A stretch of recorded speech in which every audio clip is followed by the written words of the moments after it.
بسم اللہ الرحمن الرحیم۔ آیت نمبر 55 تک ہم نے پڑھا تھا،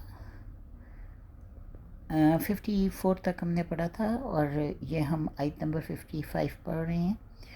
پارہ الف لام میم سورۃ البقرہ۔ وَإِذْ قُلْتُمْ، اور جب کہا تم نے، وَإِذْ قُلْتُمْ، اور جب کہا تم نے، وَإِذْ اور جب، قُل کہا، تم نے، یا موسیٰ اے موسیٰ، لن ہرگز نہیں، نؤمنہ ہم ایمان لائیں گے، ہرگز نہیں ہم ایمان لائیں گے، لکا تجھ پر یا تیرے لیے، حتیٰ یہاں تک کہ نار اللہ ہم دیکھ لیں اللہ کو، نا کا مطلب ہے ہم راہ دیکھ لیں اللہ کو، جہراتن آمنے سامنے، یعنی جس طرح آمنے سامنے دو آدمی بیٹھ کر بات کرتے ہیں، بالکل اس طرح ہم اللہ تعالیٰ کو نہ دیکھ لیں، اس وقت تک ہم تجھ پر ایمان نہیں لائیں گے۔ فَأَخَذَتْكُمُ الصَّاعِقَةُ، بس پکڑ لیا تم کو، اخذ کا مطلب ہوتا ہے پکڑنا، تم کو، فَأَخَذَتْكُمْ، بس پکڑ لیا تم کو، صَاعِقَةٌ بجلی نے، وَأَنْتُمْ اور تم، تنظرون تم دیکھ رہے تھے، یعنی اس وقت ایک بجلی کی کڑک نے تمہیں آ لیا اور تم دیکھ رہے تھے۔ یعنی اللہ تعالیٰ فرماتا ہے کہ انہوں نے یہ کہا کہ اے موسیٰ، جب حضرت موسیٰ جو ہیں وہ انہوں نے ایمان کی ان کو دعوت دی اور کہا کہ بھی تم ایمان لے آؤ، بنی اسرائیل سے کہا کہ تم معافی مانگو اللہ سے، اللہ توبہ قبول کرنے والا رحیم ہے، تو انہوں نے کہا ہم آپ کی بات کی تصدیق نہیں کریں گے جب تک کہ ہم اپنی آنکھوں سے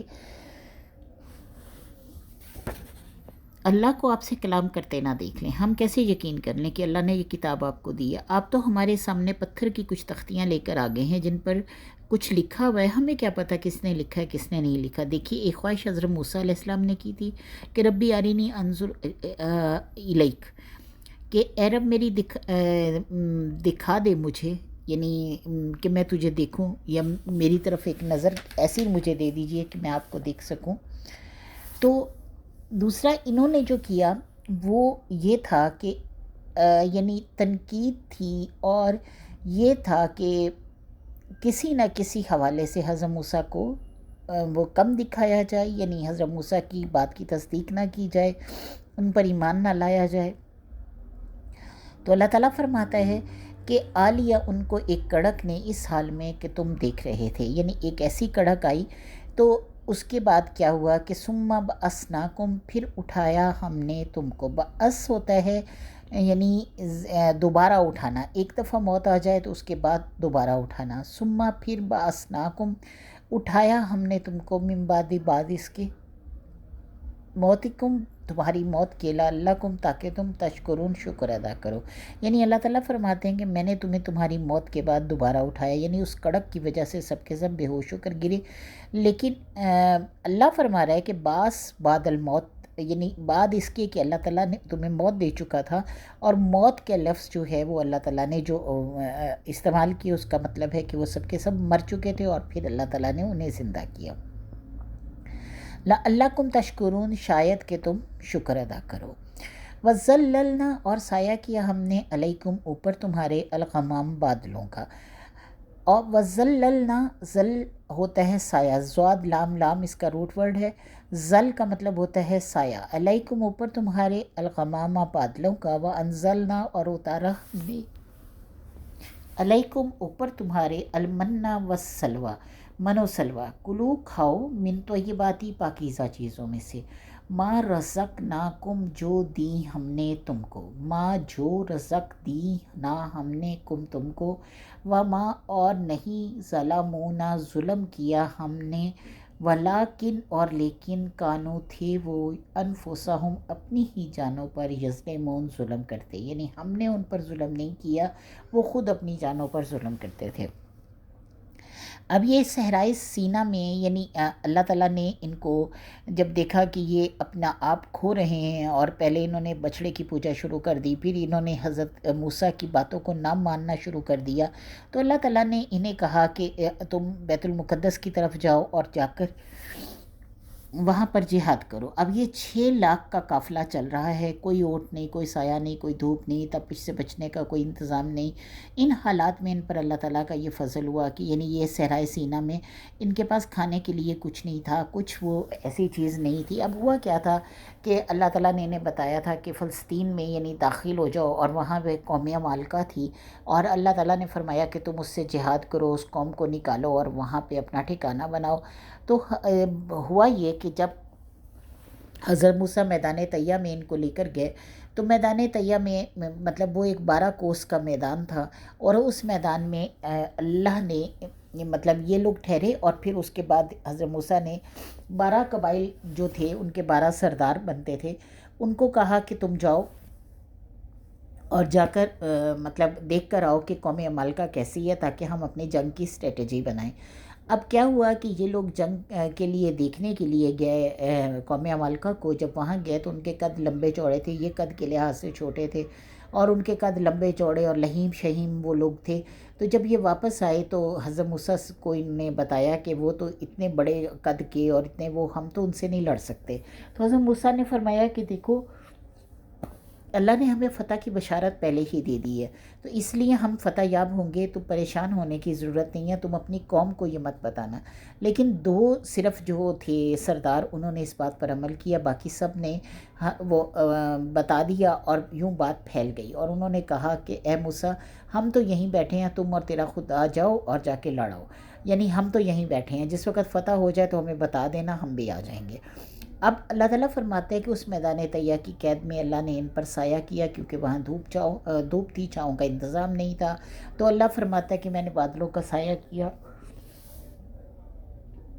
پھر کھانے کو کچھ نہیں تھا، تو اللہ تعالیٰ نے نازل کیا ان پر من اور سلوہ۔ من جو ہے وہ تھے بوندی کی طرح حلوہ تھا، اور سلوہ جو ہیں وہ بٹیر کے کباب تھے، یہ پکے پکائے ان کی طرف اترتے تھے، اور اللہ فرماتا ہے کہ برتن اپنے باہر رکھ دیتے تھے، اور ان کے برتنوں میں کھانا آ جاتا تھا، اور اللہ فرماتا ہے کھاؤ اس پاکیزہ چیزوں میں سے جو ہم نے تمہیں دی، اور نہیں ظلم کیا تھا انہوں نے، یعنی اللہ نے ان پر ظلم نہیں کیا تھا انہیں قید دے کر، لیکن وہ اپنی جانوں پر خود ظلم کرنے والے تھے۔ وَإِذْ قُلْنَا، اور جب کہا ہم نے، ادخلوا داخل ہو جاؤ، حاذِهِ القریہ، اس بستی میں۔ وَإِذْ قُلْنَا، اور جب کہا ہم نے، ادخلوا داخل ہو جاؤ، حاذِهِ القریہ، اس بستی میں، فَكُلُوا، پھر کھاؤ، منہا، اس میں سے، حیث، جہاں سے، شئتم، تم چاہو، رغداً، کھلا، وَادْخُلُوا، اور داخل ہو جاؤ، البابا، دروازے میں، سجداً، سجدہ کرتے ہوئے، وَقُولُوا، اور کہو، حِطَّةٌ، بخش دے، یعنی معافی دے دے، بخش دے، نغفر لکم، ہم بخش دیں گے تم کو، یعنی تمہارے لیے خطایاکم، تمہاری خطاؤں کو، وَسَنَزِيدُ الْمُحْسِنِينَ، اور جلدی ہم زیادہ دیں گے احسان کرنے والوں کو، نیکی کرنے والوں کو، اور جلد ہی، نہ ہم، زید، زیادہ دیں گے، المحسنین، نیکی کرنے والوں کو۔ اب اللہ تعالیٰ فرماتا ہے کہ جب کہا ہم نے داخل ہو جاؤ، اب اللہ نے فرمایا کہ اس بستی میں داخل ہو جاؤ۔ اب یہاں پہ حضرت موسیٰ ہی کے زمانے میں جہاد ہوا اور قتال کا حکم ہے، لیکن پوری قوم نے انکار کر دیا تھا۔ اس پر اللہ تعالیٰ نے ان پر یہ سزا مسلط کر دی کہ 40 برس تک اس صحرا میں بھٹکتے پھریں گے۔ اللہ نے فرمایا کہ اگر ابھی جہاد اور قتال کرتے تو ہم پورا فلسطین ان کے ہاتھ سے ابھی فتح کروا دیتے، لیکن چونکہ انہوں نے بزدلی دکھائی، لہٰذا اب ان کی سزا یہ ہے کہ فَإِنَّهَا مُحَرَّمَةٌ عَلَيْهِمْ 40 سنة وَيَتِيهُونَ فِي الْأَرْضِ، یعنی اللہ فرماتا ہے سورہ مائدہ میں کہ بس بے شک حرام کر دی گئی ان پر یہ 40 سال تک، اور وہ بھٹکتے پھریں گے اسی زمین میں، اور 40 سال کے لیے ان کی یعنی فلسطین کی جو زمین تھی وہ ان کے لیے حرام کر دی گئی، اور میدان طیہ میں یہ بھٹکتے پھرے، اور اسی صحرا میں اللہ تعالیٰ نے یعنی ان کو یہ سارا کچھ دیا تھا۔ اور اللہ فرماتے کہ اسی جگہ پہ حضرت موسیٰ کا انتقال ہوا، حضرت ہارون کا بھی اسی جگہ پہ انتقال ہوا۔ اب اس عرصے میں ایک نئی نسل پیدا ہو گئی، وہ نسل جو مصر میں غلامی کا داغ اٹھائے ہوئے آئی تھی، پوری کی پوری ختم ہو گئی۔ غلامی کا یہ اثر ہوتا ہے کہ غلام قوم کے اندر اخلاق اور کردار کی کمزوریاں پیدا ہو جاتی ہیں۔ صحرا نوردی کے اس زمانے میں جو نسل پیدا ہوئی، صحرا میں ہی پروان چڑھی، اور وہ ایک آزاد نسل تھی جو ان کمزوریوں سے پاک تھی۔ ان میں ایک جذبہ تھا۔ بنی اسرائیل کی اس نئی نسل نے حضرت موسیٰ کے خلیفہ جو تھے یوشع بن نون، توریت میں ان کا نام یشوع آیا ہے، اور ان کی قیادت میں قتال کیا، اور پہلا شہر جو فتح ہوا اس کا نام اریحا تھا۔ یہ شہر آج بھی جریکو کے نام سے موجود ہے۔ یہاں پر اس فتح کے بعد تذکرہ ہو رہا ہے کہ یاد کرو جب ہم نے تم سے کہا تھا کہ اس شہر میں فاتح کی حیثیت سے داخل ہو جاؤ، پھر جو نعمتیں یہاں ہیں ان سے فائدہ اٹھاؤ، خوب کھاؤ پیو، لیکن شہر کے دروازے میں سجدہ کرتے ہوئے داخل ہونا، یعنی جھک کر سجدہ کرتے ہوئے اللہ کا شکر ادا کرتے ہوئے داخل ہونا۔ ایسا نہ ہو کہ تکبر کی وجہ سے تمہاری گردنیں اکڑ جائیں، اور اللہ کا یہ احسان مانتے ہوئے گردنیں جھکا کر داخل ہونا۔ یہ نہ سمجھنا کہ یہ فتح تم نے خود حاصل کی ہے، اور مطلب یہ فتح جو ہے یہ دراصل اللہ کی طرف سے تمہیں عنایت کی گئی ہے۔ لیکن انہوں نے، اللہ تعالیٰ فرماتا ہے کہ جب اللہ نے ان کو یہ حکم دیا اور یہ میدان طیہ سے نکل کر اس شہر اریحا میں داخل ہوئے، تو انہوں نے کیا کیا کہ اللہ فرماتا ہے فبدل الذین، پس بدل ڈالا انہوں نے جو ظالم ظلم کرتے تھے، قولاً بات کو، غیر الذی، بات علاوہ اس کے جو قیل لہم کہی گئی تھی ان کو، فبدل الذین، پس بدل ڈالا انہوں نے ظالموا جو ظلم کرتے تھے، قولاً بات کو، غیر الذی علاوہ اس کے یا سوائے اس کے جو قیلا کہی گئی تھی لہم ان کو، فانزلنا، پس نازل کیا ہم نے علی الذین، اوپر ان لوگوں کے، ظلموا جنہوں نے ظلم کیا تھا، رجزن عذاب، من السماء آسمان سے، بما کانوا اس لیے کہ تھے وہ یفسقون نافرمانی کرتے۔ یعنی اللہ تعالیٰ فرماتا ہے کہ پس بدل ڈالا انہوں نے اس بات کو جو ظلم کرنے والے تھے، اس بات سے جو کہی گئی تھی۔ اب کیا ہوا کہ اللہ نے انہیں فرمایا تھا کہ حتتن کہتے ہوئے داخل ہونا، اور حتتن کا مطلب تھا معافی دے دے، یعنی اللہ سے مغفرت مانگنا تھا۔ اب یہ مغفرت کے جو الفاظ تھے اس میں انہوں نے کیا کیا، ہنتتن کہہ دیا۔ ہنتتن کا مطلب تھا گندم کا دانہ، گندم کا دانہ، یعنی ہمیں تو گیہوں چاہیے، یعنی گندم کی روٹی چاہیے، تو کیونکہ ان کو من سلوا کھاتے ہوئے 40 سال ہو چکے تھے، اور مطلب ان 40 سالوں میں مطلب یہ چاہتے تھے کہ وہ کھانا حاصل کیا جائے جس کے بارے میں ان کے آباء و اجداد بات کرتے تھے، کیونکہ وہ تو سارے فوت ہو چکے تھے، اور مطلب آنے والی نسل جو تھی اس نے، جو اسی میدان میں پیدا ہوئی تھی، اس نے یہ کیا، اور اللہ فرماتا ہے کہ بدل ڈالا انہوں نے بات کو جنہوں نے یہ ظلم کیا، اور سوائے اس کے جو کہی گئی تھی، اور واسطے ان کے، اور نازل کیا ہم نے اوپر ان لوگوں کی جنہوں نے ظلم کیا تھا، عذاب آسمان سے بدلے اس کے کہ تھے وہ نافرمانی کرتے۔ اللہ تعالیٰ ہمیں توفیق دے کہ یہ 59 آیت تک ہم نے پڑھا ہے، تو انشاءاللہ تعالیٰ ہم اس سے آگے جو ہے وہ اگلے ویڈیو میں پڑھیں گے۔ وآخر دعوانا الحمدللہ رب العالمین۔